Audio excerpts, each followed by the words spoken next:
bipartisan way. We try to make it bipartisan.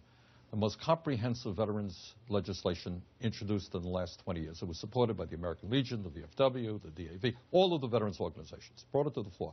I want to thank Dean very much. There were 2 Republicans who supported it. Dean Heller was one, and Senator Moran of Kansas was the other. And we only got 56 votes. We need 60 to overcome a Republican filibuster. And we're going to move forward on that, but I do want to thank Dean for his support of that important legislation. Now, let's talk about the VA for a second. Does anyone here think the VA is perfect? I don't think so. But if you look at the VA objectively and fairly, Newt, what you find out is, number one, according to the veterans themselves, who do these patient satisfaction surveys, they think VA health care is pretty good. Dean, let me finish. Dean was at the hearing with me. I was. And we asked all the veterans organizations, and we said, once you access VA health care, is the care good? And what they said is it was good to excellent. The problem that we're dealing with, which is a serious problem, is waiting lists, is access. Well, 2 things. I mean, first of all, among younger veterans, Iraq veterans and Afghanistan veterans, I think 59% say it's bad to poor. Only 38% say that it's excellent or good. So there's a big difference generationally. Second, you've had cases now where you have people who couldn't get a colonoscopy, which is one. I mean, they're in the system, so it's not a problem about getting registered. And they died. Yes. Isn't there something to be worried about there? Worry about it? It's a tragedy. It's a tragedy. Who could argue that? People have died because of bad care within the VA. But Newt, this is a Scientific American article of a year ago. You know what it says? In hospitals in America, not the VA, in hospitals in America, you've seen that study, between 200 and 400,000 Americans die because of poor treatment in hospitals. They die of infections, of getting wrong dosages of drugs. So we have a healthcare crisis in America. In general. But let me go a step further. You met today with the President's Chief of Staff. Yeah. Did he say anything that was more reassuring than the President's press conference? He said that he and the President regard these problems very, very serious, and they're going to do everything they can to get to the root of them. But let's talk about what the problems are. As you know, Newt, in recent years, because of the wars in Iraq and Afghanistan, and you're looking at a guy who voted against the war in Iraq, but as a result of those wars, we have seen a huge increase in the number of people coming into the VA. Right. So these are some questions that we have to ask. Right. And that's really where these wars, by the way, which the Republicans were big cheerleaders for, got us into. I hear no accountability, responsibility from Republicans about flooding the system that we've got, and then all day long we hear smashing on the president. The president's horrible. What could the president have done today that would have satisfied you? He's got an investigation going on, number one. He said he's open to firing Shinseki after an investigation. Our president happens to believe in maybe having an investigation before an execution. What could he have done today that would have made a difference for you Republicans? Well, I wish what he would have done a month ago when this thing came to the forefront. It took 2,000 articles in the newspapers on TV telling him to be upset. And so today he manufactured some irons. Oh, that's completely unfair, Senator. Look, what could he have done today? Today, he stood by the investigation. He opened the door for a resignation or a firing of Shinseki, and he's moving forward. Do you just want him to come in there with the guy's head on a pike? What could he have done today? Welcome back. Now, the answer to our Crossfire quiz. The VA actually traces its roots back to 1636, when the Pilgrims passed a law saying that disabled soldiers would be supported by the entire Plymouth colony. So that was then. Today, there's an awful lot of outrage about this growing scandal at the VA, as well there should be. But for some Republicans, this outrage seems to me to be highly selective. Now look, Democrats are outraged whenever any sick American can't visit a doctor. So for instance, when a greedy private company keeps people from seeing a doctor because that's how they maximize their profits, or when Republican governors blockade the Medicaid expansion, making it impossible for 20 million working Americans to see doctors, which is happening today, or when bureaucrats conspire to keep our veterans from seeing doctors. Of course, Democrats are outraged because we're consistent. I just wish the Republicans were. Now, in the Crossfire tonight, Senators Bernie Sanders and Dean Heller. So, to you. Man, you're talking to the wrong guy. We had a Republican governor that expanded Medicaid in the state of Nevada. Well, good for you. In the state of Nevada, we're outraged, and we're always outraged. Well, good. But we're especially outraged about what's going on with these veterans. We have 300,000 veterans in the state of Nevada. They're not being treated properly, and we want to change that. And that's why. Let me jump in to make the point. we all recognize that there are problems with the VA. I don't think you want to throw the baby out with the bathwater. That's good, but and you're making my point, which I want to come back to you, sir. Yeah. There are Republicans now who seem to be intent on doing exactly that, throwing the baby out with the bathwater. You have Republicans now saying that they want to use this crisis, exploit it, to introduce vouchers and to begin to voucherize the system. Isn't this a situation where some Republicans are going to exploit this thing and bring in vouchers? Are you guys trying to fix the VA, or are you trying to kill it? First of all, that's not accurate.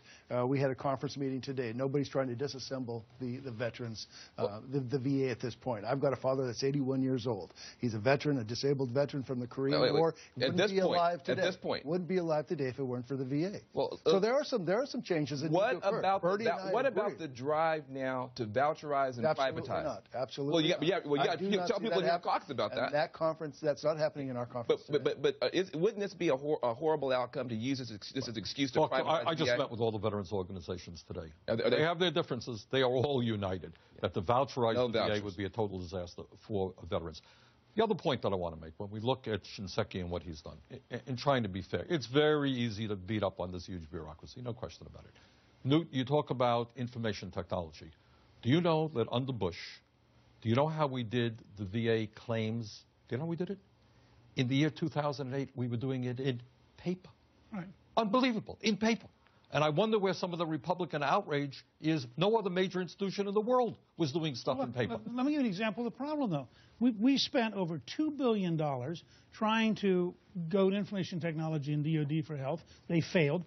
The Defense Department and the VA just spent $1.2 billion, and in February, the two secretaries announced that had failed. So part of this is, I think this is a Congress problem. We have to rewrite procurement law for information technology. But let's think, the VA has not failed in terms of transforming the claims issue, paper into a electronic system. In fact, they have reduced the backlog by 52%. National Journal just reported, I think it was yesterday, that they are going to achieve their goal by mid-2015. But it currently takes, I think, 183 days. It's too long. Transfer from 183 days. 355 in Nevada. Now, let me ask you one other question. I want to share with you the President's 2008 campaign pledge in his own words, so you can, to ask you a question about not having achieved it. If we could watch candidate Obama in 2008. We must also stand up for affordable health care for every single veteran. That's why I've pledged to build a 21st century VA. We need to cut through the red tape. Every service member should get electronic copies of medical and service records upon discharge. Now, it's 2014, and none of that's happened. Well, what has happened, I mean, putting things in a context. Can you imagine if we were sitting here at the end of the Bush era, what would you be saying about a system still in paper? You could not believe it, correct? I wrote a book on it called Paper Kills. Right. I'm with you. All right. So these guys have, in fairness to Shinseki, because he was in my office, I'll never forget, he says, this is what I'm going to do. And you know what? They're doing it. All right. In terms of health information technology between the DOD and the VA, total disaster. I think much of the blame, the experts will tell you, rests with the DOD. Well, listen. But by the way, that's true with the IRS and with the Social Security. Nobody talks to anybody. We have this backlog group that I work with Senator Casey from Pennsylvania, put together the solutions to try to fix this backlog. Wait a second. I know we have a lot of residual sympathy for the president, but isn't there some point where chief executive has some meaning here?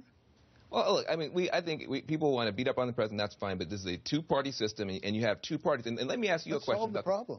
Here's the deal. Let's solve the problem. This is actually a real crisis. This is actually a real scandal. But here's the problem. Would you there's been so many trumped-up, fake, phony scandals in this town that you now have the danger of a Benghaziization of this scandal, so that you have Republicans just using it to score cheap political points. Aren't you concerned about Republicans politicizing this and being more interested in getting the president than getting the problem fixed? No, I'm far more concerned about the 300,000 veterans that we have in the state of Nevada. But could you tell today by that press conference the president had that he is truly concerned about this problem? And that's I think the real issue. What press conference did you watch? The president stood there. He points out, first of all, if I were Shinseki, I'd be a little bit concerned for my job because he opened the door for the guy to resign right there in front of God and everybody. Political fence mending. All it was political fence mending. That's all it was. But that's the whole point. The President of the United States has to render executive judgment And the President of the United States has to decide whether or not Shinseki should resign. Shinseki isn't a free agent, and this is General Shinseki deserves a lot of respect. But I thought actually it was embarrassing to watch the President of the United States, Chief Executive Officer of America, say, well, I'm not really sure how good a job he's doing, but now he has to decide himself. Why have a president if you can't figure any of this out? Well, don't you think that in a situation like this, maybe someday you'll... I'm sympathetic to you. You're trying to be, not to him, huh? I got to get some help in here. I got to get some help. You might be president of the United States or something. So if you were in the president's situation, would you fire Shinseki? Tell me why you would. I'll tell you. First thought, there were allegations made about Phoenix. There are allegations. Dean was at the hearing with me, and the Inspector General has issued, at least made a preliminary statement. We're hearing about 40 people died and all that stuff. What he said is, look, we've gone through the list. The first 17 people who died, we looked at, none of them died because of delayed care in Phoenix. So before you go around firing people, you believe this. We need facts. Okay. We need facts. Let me just say, stay here. We want you at home to weigh in on today's Fireback question. How do you rate Obama's management of the VA? Tweet strong or weak using hashtag Crossfire. We'll have the results after the break. We also have the outrages of the day. And today's kind of remarkable. Van and I have a joint outrage about an issue so big it affects every American.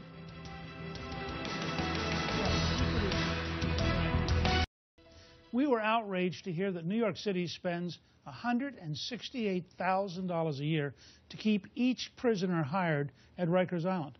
For the same money, you could send every one of them to Yale for 3 years.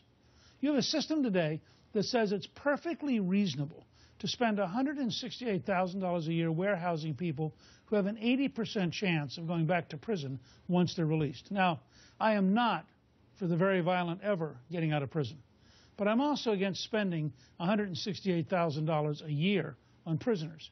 You need creativity, and we're beginning to see creativity. Earlier today, I attended a conference called Right on Crime. People from state after state came with good ideas about prison reform. I'm glad to hear it, and I actually agree with you on this one, Newt, 100%. Now, get this. I learned something today. In Mississippi, the prison system there, for all its problems, is actually now starting to take smart and creative steps to lock up fewer people and waste less money in Mississippi. Meanwhile, here's my outrage. In my beloved state of California, we're spending more money on prisons, more money than we're spending on higher education. Spending is so out of control in California now that a dime out of every state dollar is going to prisons that don't even work. Now, California Governor Jerry Brown could be as forward-leaning and progressive as Mississippi, but instead, he's actually resisting court orders to reform. He wants to double down. He wants to build even more prisons, private prisons. Now, get this. Mississippi is now smarter than California on prison reform? Come on, Democrats. That is outrageous. And you can read more in our joint op-ed at CNN.com. Yeah. Let's check on our Fireback results. How do you rate Obama's management of the VA scandal? Right now, 32% of you say strong, 68% say weak. How would you two have voted? Brutal. Well, let me just say this. We have, and I hope we all agree, we have a moral responsibility to people who have put their lives on the line to defend us, and in many cases have really suffered, as well as their families. Sir. I agree with the results. Oh, that's terrible. Well, I want to thank Senators Bernie Sanders and Dean Heller. The debate will continue online at CNN.com/Crossfire, as well as on Facebook and Twitter. Come on, Obama folks, get in this debate. From the left, I'm Van Jones. From the right, I'm Newt Gingrich. Join us tomorrow for another edition of Crossfire. Aaron Burnett Out Front starts right now.